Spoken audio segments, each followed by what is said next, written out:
Hi, thanks for joining me again. We're looking at number 16 in Nathan Ost's 21 lip flexibilities for trumpet. This is volume 1. This is an interesting one in many ways. It's a little bit longer than some of them. It's rather circuitous. It has an interesting pathway, as I talked about in the last episode. So I'm just going to go ahead and play through it on C trumpet. Let me check my tempo here.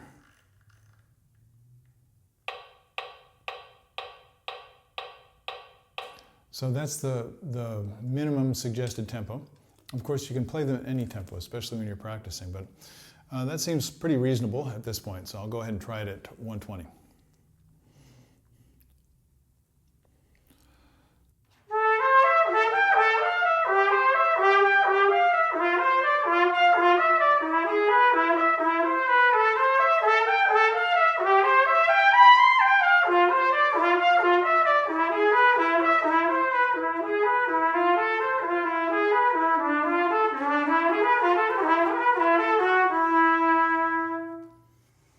Okay, I had a little trouble at the end, which you could hear, and that's because the rhythm changed, and so now your fingerings are a little bit faster. So I need to find out what the pattern is.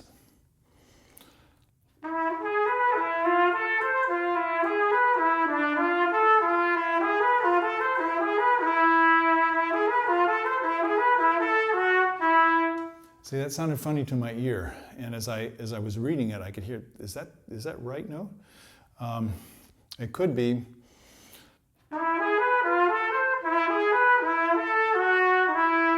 No, that's what it's written.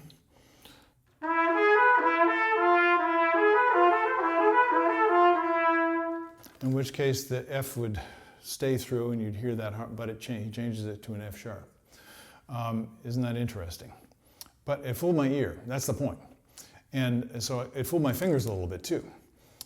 And that's the kind of stuff that most of us should notice and realize that, well, I need to work on the fingerings. But it's not just the fingerings. And this is what I mean. When you start getting the third finger involved, it's easy for the horn to become unstable. And when the horn's unstable on your face, it's moving around quite a bit, you need to work more in order to keep it stable. You need to firm the muscles and maybe get a stronger grip. And so all those things add to the tension that's in your body. Whatever tension is in your hands tends to travel into the rest of your nervous system because your hands are like hardwired with a tremendous amount of sensory input. Whether you realize it or not, that's contributing to the tension in other areas like your throat or the breathing system, which make it difficult to play this. So it's not just the finger pattern, but that's a good place to start. So the finger pattern is actually not that difficult once you get past that little third finger thing that's happening there. You can check it out for yourself. But what is difficult? It's difficult that I'm creating tension because especially if you're doing like what some people say is banging the valves down. Now, a lot of great players say that. Charlie Porter says it, Doc Severinsen says it. It's certainly possible that Herbert Clark himself said it. But I think what they meant is snap the valves down. If you press the valves too hard, you're bobbling the horn. And you can be doing this without realizing it and just increasing your grip and maybe increasing the mouthpiece pressure a little bit. So you can try all kinds of things in order to get this under control, but getting like a brass buzzer, for example, or a burp and putting that in and just doing, but see how stable you can do the horn, keep the horn when you're buzzing through. Now it doesn't have to be perfect.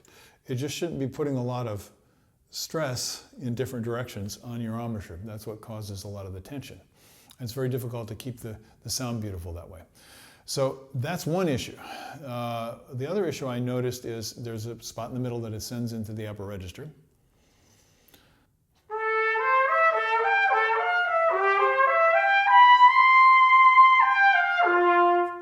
But for most players, let's say for you it's not too difficult to ascend up to the C. It feels comfortable, you can do it, it's well controlled, you can do it consistently, and the sound is good.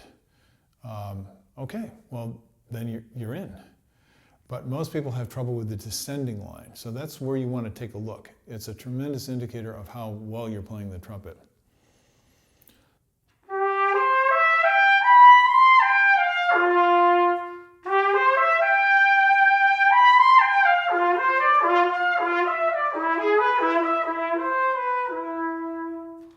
So that fluid, lyrical, vocal style is what you're looking for. If there's strain in the sound, or you feel strain in your body, I suggest that you just transpose it to a lower key and practice the same intervals. And that's what Mr. Ost has done in a lot of these etudes. For example, the second version of it,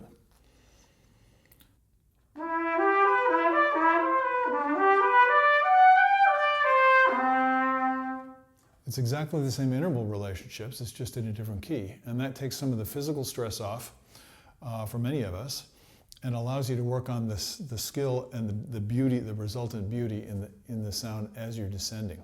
There are a lot of physical things that go into this, and I realize that it takes a long time to solve some of these problems. But if you're really a musician, if you care about the quality of things, if you're interested in the beauty, then you're probably going to put in the necessary work in order to discover and train in the skill to do that. It's a very satisfying prospect. So I recommend it. I think it's worthwhile, at least it has been for me. So I hope you feel the same way and that you're ready to go practice now. As you can see, it's kind of it's getting more dim behind me as the clock keeps ticking. So I think it's time for me to go eat dinner, and I'll see you later on. Have a great day. Bye-bye.